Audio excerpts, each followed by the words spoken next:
Welcome once again, my friends, and thank you for stopping by to listen to an old storyteller. Today we have a Mongolian tale, and the title of this story is The Iron Hero. The Iron Hero cut open his side and found a book in his liver.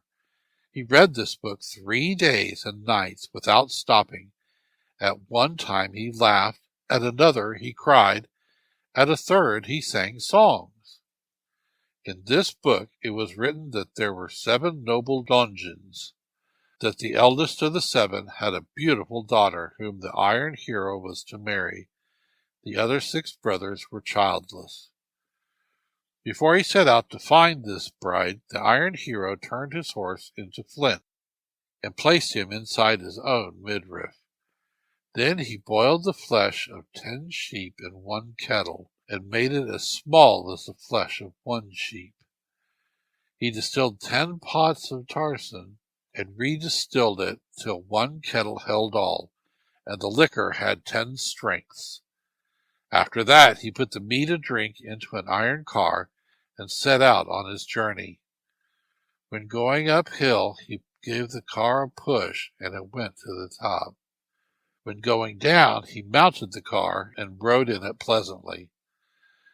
The Iron Hero hurried directly southwest. He reached the boundary of a new country, crossed it, and traveled on till he came to a bronze and silver square on which man had never stepped. In that square there was a spring as dark as liver, a spring from which horse had never drank.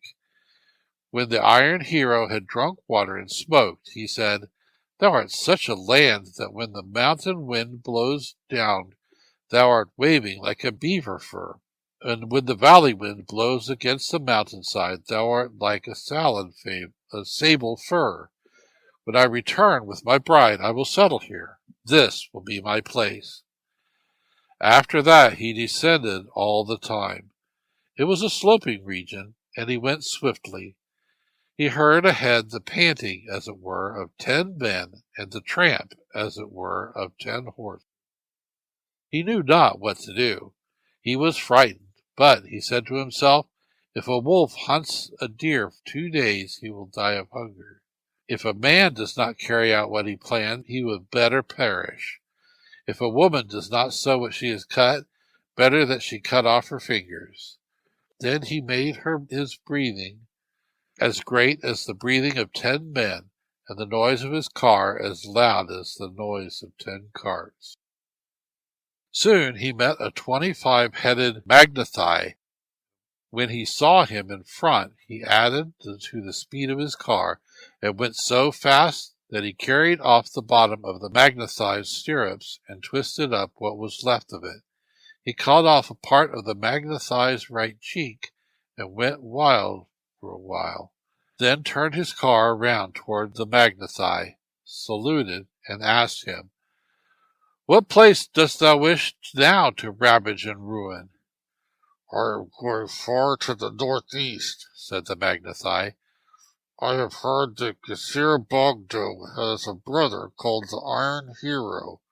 I want to test his strength. While he is young, while his voice is thin, and his bones are soft, I wish greatly to kill him."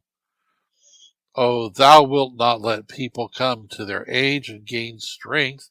Thou wilt kill and ravage," cried the Iron Hero, and springing from the car, he gave the magnathai a blow on the forehead. "Oh, it is thou then! Thou art the Iron Hero, going to look for a bride!" cried the magnathai, mocking him as he sprang down from his stallion. The two approached, looking sidewise at each other like 2 bulls going to battle. They were as dark as 2 gloomy clouds, both raging.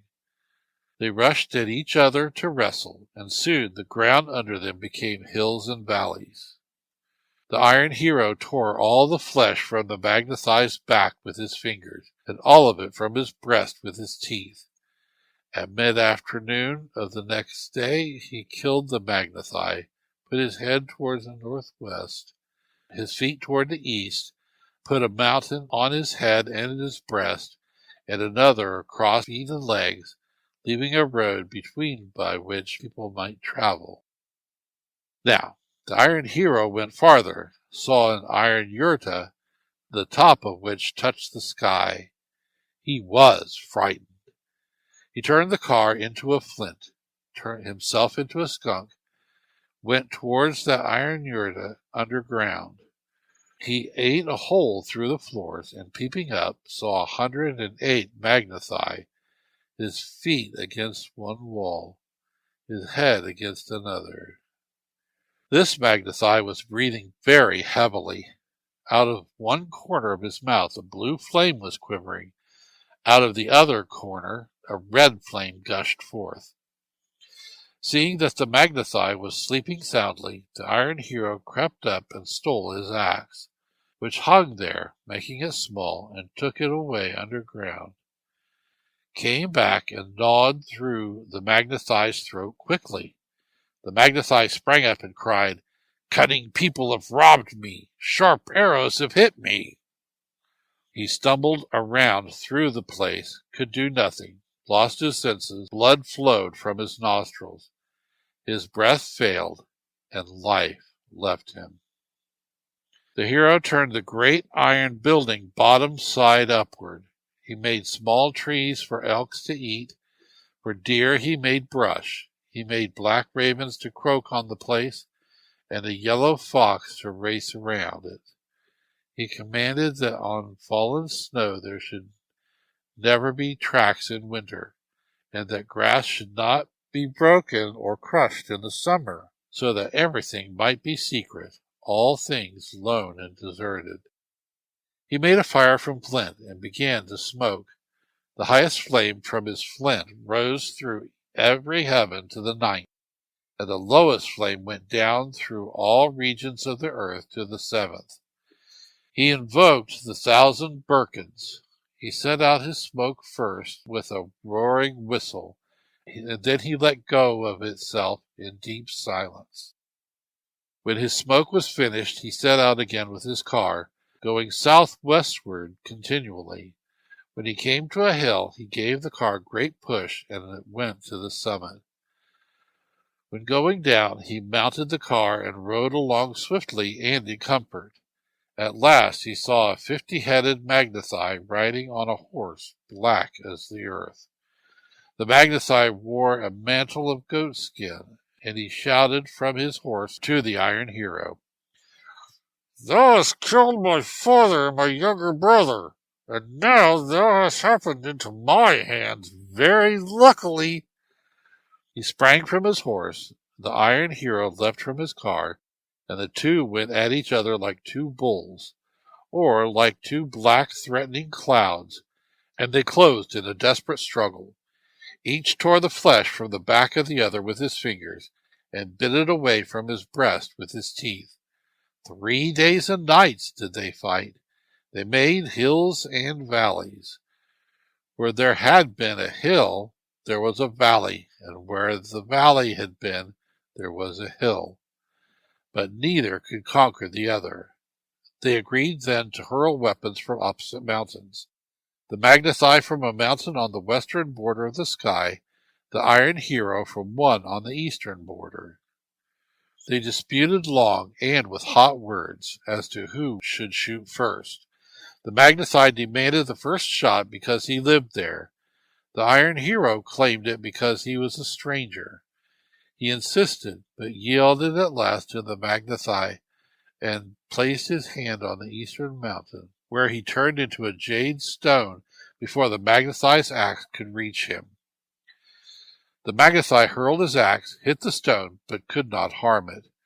The Iron Hero took his own form again, seized the axe, struck it into his car, and shouted, "Thou hast a fine aim to hit my car.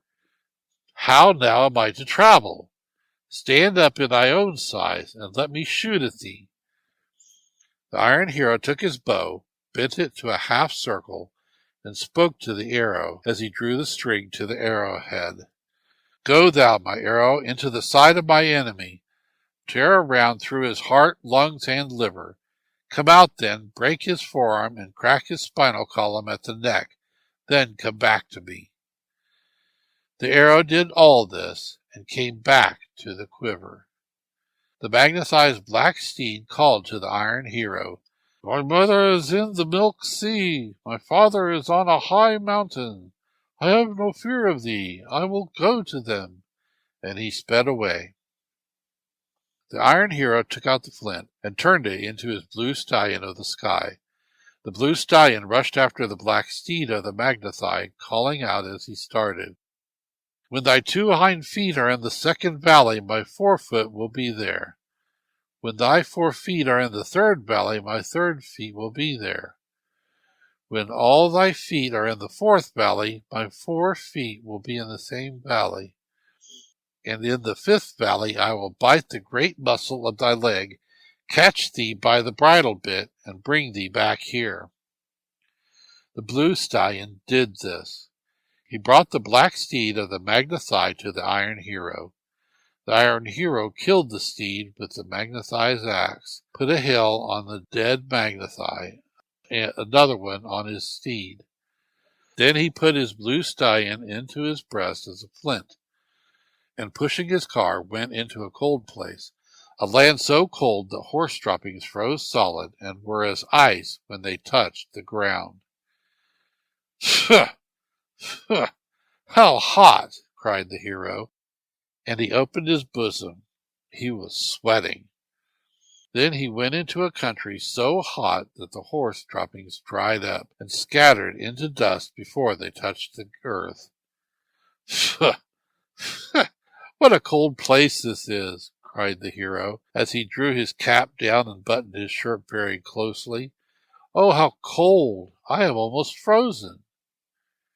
After he had driven out of the hot land, he came to a forest so dense that the thinnest snake in the world could not squeeze through between the trees, and so vast that no eye could see side or end of it. He begged 1,000 Birkins to give him an axe with a blade 1 ell wide. He got the axe and began to hew and cut, but all that he cut in the daytime grew again during night hours. He cut 3 days, and each night all the trees grew up again, and were there in the morning. Seeing no good in the axe, he took an arrow from the quiver and spoke to it, saying, "Cut thou the trees level with the earth. Cut a road so wide that a laden camel might go through this forest easily, and a pied ox with a sleigh might pass without trouble. When all is done, come back to the quiver." The arrow did as commanded. The trees thus cut never grew again, and the iron hero passed through the forest without difficulty. Then he went to a high place, and looking down saw a broad valley, and he thought, "To spring over this valley, no hero could do that. To pass through would be difficult. There are so many serpents here." The serpent saw the iron hero and said, "We must not let that man pass under us, or over us, or through us." There was nothing to be accomplished by pushing ahead, so the iron hero turned his car into a flint and put it in his pocket, then turned himself into a yellow spotted serpent and went into that valley. He passed up and down, passed 3 times through the valley so as not to be suspected, then slipped out on the opposite side, took the flint from his pocket, made it into a car again, and became himself, was the iron hero again.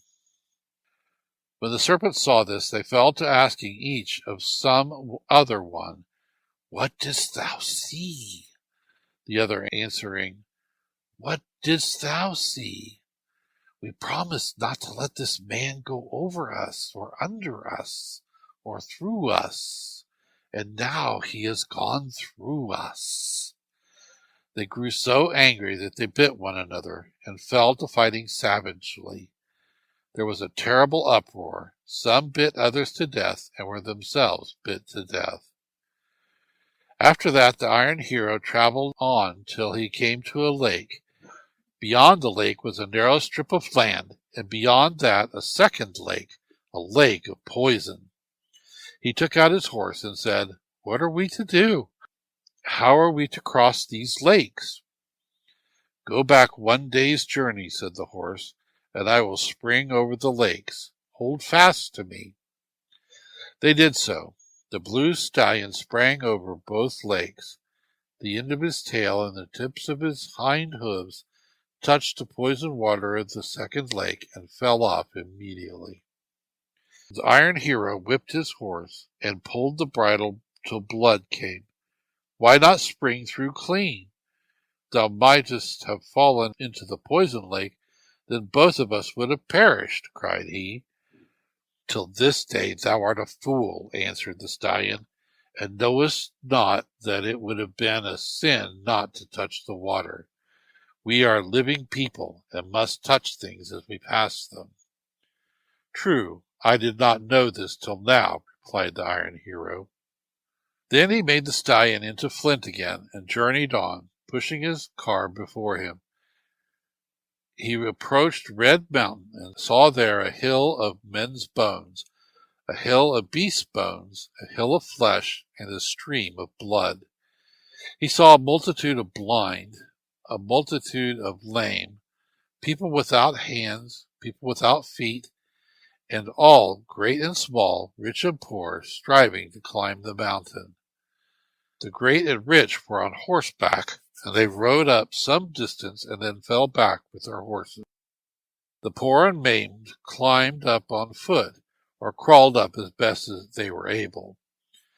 They wore all the flesh from the front part of their bodies in climbing up, and tore all the flesh off their backs in falling down.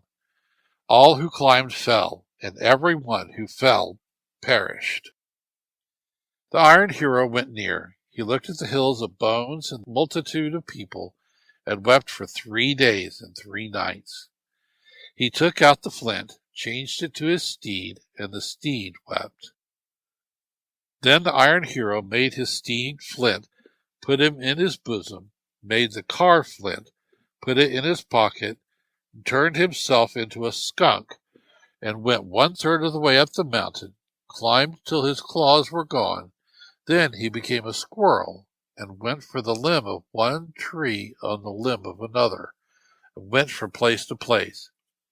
He was dreadfully tired, but he climbed till his claws were gone.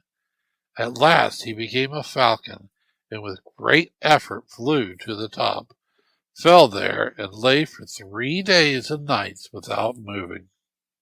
At the end of the 3rd day he revived, took the horse and the car out, gave his horse water, and let him graze. 2 deer passed there. These he killed and roasted on spits and ate. After he and the stallion had eaten, he took an immense iron barrel with 99 hoops, which he found there, filled it with the water of life and of youth, and rolled it down the mountain. The barrel broke. The water ran out in a broad stream, and the people and the horses at the foot of the mountain came to life. One old man begged all the Birkins to prosper the Iron Hero. "May he live," said that old man, "till a stone as large as a bull turns itself into ashes, and a stone as big as a stallion drops out of a solid mountain." From Red Mountain the Iron Hero saw on the edge of the horizon an enormous white yurta which touched the sky. That was the yurta of his father-in-law. From the mountain he came down to a brass and iron hill which no foot of man had ever touched, and he sat down on that hill. Then by his magic he made big boils on his neck and on his back, and on his hands and feet sores disgusting to look at. He made himself old, sick, and wretched, made his car worn and battered, and then pushed it ahead toward the yurta till he entered the courtyard. In the middle of that courtyard was a pillar with branches, and on those branches were 96 hitching rings. 7 splendid horses were tied to 7 of those hitching rings. Each horse was of a different color. On the saddle of each were the arms of its rider. The riders of those 7 horses were suitors for the maiden whom the Iron Hero wished to be his wife. The Iron Hero pushed in his car, put it between two of the horses. Then, going over silver stairs and through golden doors, he entered the yurt as a nasty, malodorous old man covered with sores. When inside the yurt, he saw the 7 splendid young suitors sitting at a table, and with them sat the bride's father. "A greeting to thee, O my father-in-law," said the old man, tottering in and approaching the Khan. "What father-in-law am I to thee? May thou drop into pieces. One of the 7 who throws thee out will beget my daughter." One of the suitors sprang up to seize the old man and throw him out, but he could not raise him from the floor. The old man was as if fastened down. No one could lift him. "If all of you seize him, you can throw him out," cried the father-in-law. "Some demon has come to me." All 7 took hold of the old man. One grasped a leg, another an arm, but the 7 could not stir him. He pushed them away, hurled them in different directions. One fell in a corner, another under a table, a third in a third place, and soon all 7 of the suitors ran out of the courtyard in fright and confusion, untied their horses, and rode off at a gallop. The old man dragged himself through the chambers. Sitting down here and there in each chamber, he soiled all the floors and the seats. The Khan could do nothing, could not frighten, entice, or drive him out. So he sent for 2 heroes who lived in the southwest. It was necessary to ride 3 days to get to those heroes. When the messenger reached them, they said, "We must make ready our weapons and armor. Go home, we will follow and overtake thee." 5 days the old man was left to himself, and during that time he soiled all the chambers of the yurta. Then he crawled into the courtyard, took his car, and went to the iron and silver square on the hilltop. There he made a fire and lay down to sleep quietly. The day that the old man left the yurta, the 2 heroes came. They shouted at the entrance, and the Khan went out to meet them. "Where is he who is troubling thee?" asked the heroes. "He left here just before you came. 15 women are washing the rooms which he soiled. He went away when he heard that I had sent for 2 great heroes. The 7 suitors could not drive off the wretched old man, but he has fled now to the northeast with his car." Straightway the heroes followed in the direction which the Khan pointed out to them. They came to the iron and silver square on the hilltop and found the old man there sleeping soundly and snoring loudly. They shouted at him. He stopped snoring, opened his eyes, and sat up. The heroes came down from their horses and asked, "What wounds and sores are those on hands and body? Why lie there? What art thou doing?" "If ye had been bitten by a venomous yellow serpent, as I have, ye would be as sore as I am," said the old man. "Why are these boils on thy neck and back? If Hohodai Mergen, or thunder, had struck you, ye would have boils." "Thy life is hanging on a red silk thread," said the heroes, "and thou art speaking to us insolently. We will break thy back for thee and pull off thy head." They sprang then to finish the old man. He rose. They rushed to him, and wrestling began. He did not give way. He limped and struggled. 9 days and nights did the conflict last. Wherever a foot pressed, a hole was made. Wherever a hole was made, a pillar of dust rose. A hill of flesh was formed from the pieces which the 2 heroes tore from the old man, and which the old man tore from them. Crows came in clouds from afar to seize the flesh. They came from all sides. "May ye fight on for years," cried the crows. "It is pleasant to look on you." On the 10th day the old man began to grow weak, and towards evening he fell to the earth powerless. The 2 heroes put him in an iron barrel with 95 hoops on it, and rolled him into the black misty sea. But before he fell into the water, the old man said, "In the place from which I started there is a promontory. And on that promontory is a white cuckoo as big as a horse's head. Between the bronze and silver square and that promontory are 70 mountain ranges. Along those 70 mountain ranges, 90 mad wolves are prowling. That cuckoo will come with the 90 mad wolves to save me. Then he fainted. Those were his last words. The white cuckoo heard those words and set out at once, and the 90 mad wolves followed her. Only when 3 days and nights had passed did the cuckoo and the 90 mad wolves appear on the shore of the black misty sea. The cuckoo flew 3 times along the shore singing loudly, and the whole black misty sea vanished, went into the earth before the power of the cuckoo, and the grass which grew around on every side of that sea dried up and withered at the sight of her. When the sea was almost dry, the iron cask was seen on the bottom. The 90 mad wolves rushed at the cask and gnawed its 95 hoops off. When the hoops were gone, the cask fell apart, and they found the skeleton of the iron hero. The wolves took the skeleton up carefully and carried it to the cuckoo at the seashore.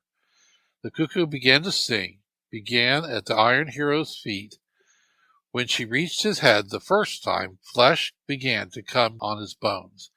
The second time he almost breathed. When she reached his head the third time, he sprang up. "How long have I slept?" cried he. Then he remembered what had happened. He washed and thanked the cuckoo and the 90 mad wolves. He was in the same form as before, a wretched old man with sores on his body. "Why art thou so foolish?" asked the cuckoo. "Why not go to the Khan in thy real form? If I went in youth, as I am, the Khan would give me hard tasks to do, tasks which might kill me. It is better to act in this way. My bride knows all that I am doing." Then he said to the wolves and the cuckoo, "Ye have served me well. Good thanks to you. Go home now, in peace." The wolves dragged the car from the bottom of the sea. The sea took its old form, and grass appeared again along the shore. The iron hero went a second time to the Khan for his beautiful daughter, but in a worse form than before.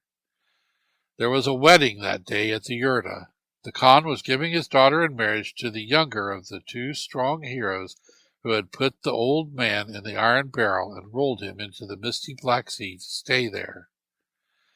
When the 2 heroes saw the old man coming, rolling his car on in front of him, they rushed out, mounted their steeds, and rode away swiftly. They had thought never to see the old man again. Now they felt sure that they would never get rid of him. The old man walked into the chamber which he had soiled on the first day and said, "A greeting from me to thee, father-in-law." The Khan was terrified. "What does this mean?" cried he. "The 13 Khans have all become wizards. The 79 languages are all used for sorcery. I'm frightened. I know not why anyone comes to me, whether for good or evil reasons." "Give me entertainment, though I am poor and wretched," said the old man. "It is due me." "Give entertainment to this old man," commanded the Khan. They brought him milk, but in a trough form from which dogs drank. He took the trough, raised as if to drink, and let the milk run down all over him. The milk reached the floor and soiled the chamber. What was to be done?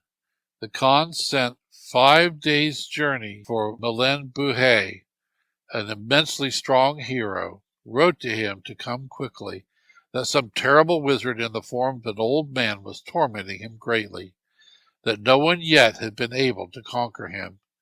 "If thou conquered him," wrote the Khan, "thou wilt have my daughter. The old wizard soils my yurta, and 33 women are all the time cleaning chambers after him." In 9 days and a half the strong hero came, half a day before his time.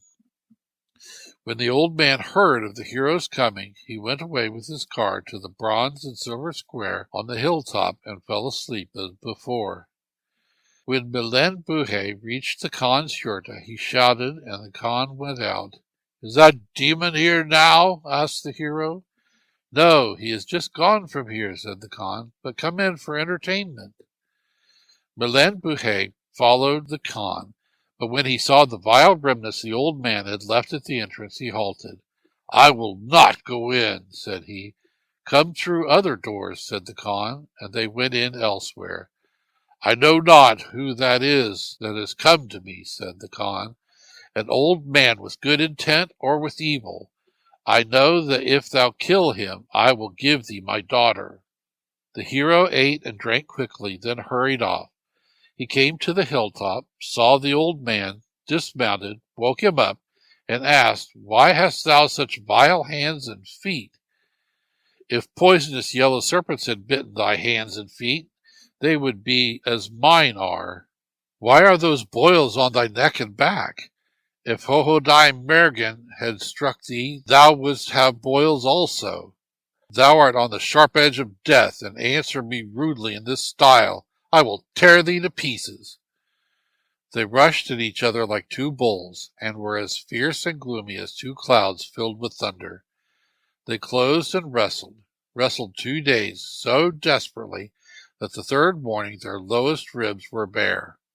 Each seized the other by the last rib, and each threw the other, and each pulled out a rib in the struggle, but remained in his senses. They lay on the ground, each holding a rib in his hand. The 1,000 heavenly Birkins called together a wise assembly. "These two are brothers," said they. "We made them both. Why do they fight?" The Birkins threw down a written message. It fell between the two wrestlers, and it said, "Ye are brothers. The Iron Hero is the younger." Milen Buhe took the message and read it. Then the Iron Hero read that they were brothers created by the 1,000 Birkins.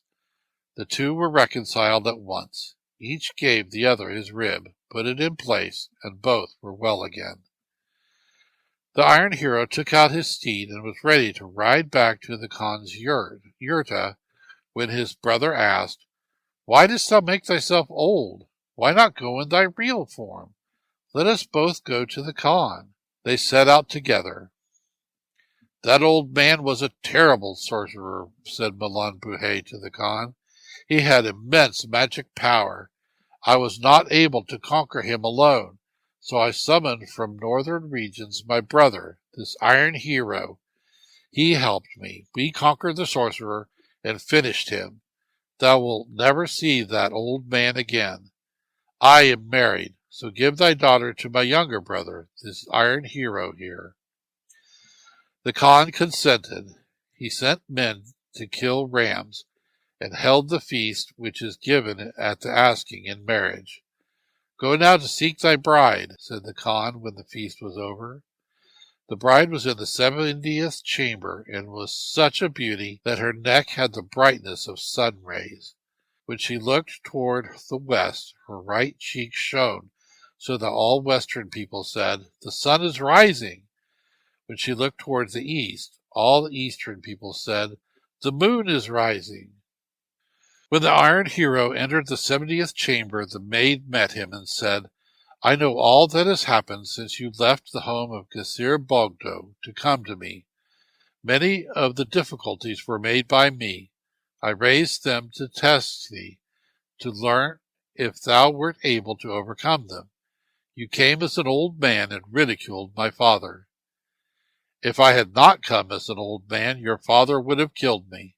Had I come as a young man, he would have given tasks that are impossible. I had to conquer him, and that was the only way." The Iron Hero rose just as sunset and hurried to the Khan. The Khan, Milen Buhe, and he drank together. "I have been delayed so long," said the Iron Hero, "that we should have the wedding immediately." The Khan invited all his people to the wedding feast. There were mountains of meat and a sea of drink, amusements of all kinds and dances. 9 days and nights did the feast last. When it was over, the bridegroom mounted his steed, and the bride mounted hers, a golden bay of great beauty. The bride begged a gift of her mother. The mother gave her golden scissors, which had the power to multiply cloth. When the owner of the scissors began to cut, she could cut all day without using up the cloth. The Khan had 6 brothers. He himself was the eldest of 7. "What will my 6 uncles give me?" asked the bride, as she turned to them. The eldest uncle gave her a red kerchief, which had the power to make a dead man alive. The second uncle gave a silver cup. "When thou hast a son, thou wilt drink soup with bits of meat from this cup, and be strong," said he. "Here is a golden horn," said the third uncle. "When thou hast a son, he will suck milk from this, and never suffer from thirst." "Here is a silver bracelet," said the fourth uncle. "It will protect thee against all weapons and attacks of every kind." The fifth uncle gave a ring, which had the power to make a poor man rich. The sixth gave good wishes for health and wealth, nothing more. Malin Buhe wished his brother health and great prosperity. The Iron Hero invited all the people to a feast at his own house. "When the road is straight," said he, "you will travel on. When you see a circle, that is your camping place. Spend the night there." He took a larch tree, tied it to his horse's tail, and rode away in front of his guests. The Iron Hero came to the mountain which he had climbed with such difficulty, the red mountain on which was the water of life and youth, and there he waited for the company. The bride knew another road down. All drank of the water, and then went down by an easy road which no person in the world but the bride knew of. Thank you once again for listening to this story. If you enjoyed this story, please press that like button. Also, please help an old storyteller out by subscribing to my channel. The next story will be posted in a few days, so until then, may your story continue to be a good one.